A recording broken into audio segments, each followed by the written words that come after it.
This is Eric with EJ Flooring. I have another question from a homeowner asking about our tile backsplashes. Specifically, they said, well, we don't know if we want a tile backsplash because we've had a tile backsplash before and the grout always chips out at the countertop. How come, or what do you do to keep the grout from chipping out? The first thing that I would recommend certainly is to use 100% silicone. We use 100% silicone that's color matched to the grout that we're using on the job.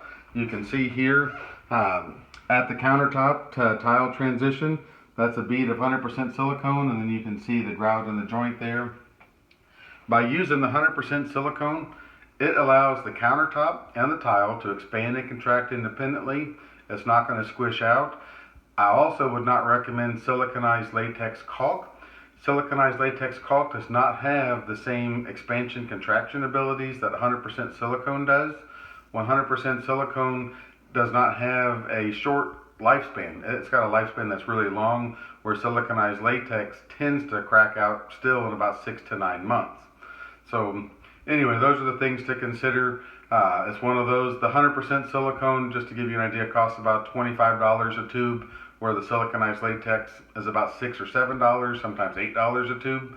But still, for less than $20, we don't want to compromise the quality of our install. That's why we use 100% silicone. If you haven't already, be sure to subscribe to our YouTube channel.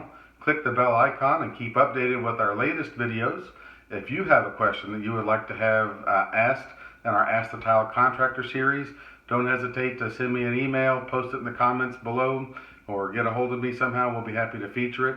If we feature it from YouTube, I'll be sure to give you a shout out and thank you for participating. We appreciate you watching. Thanks.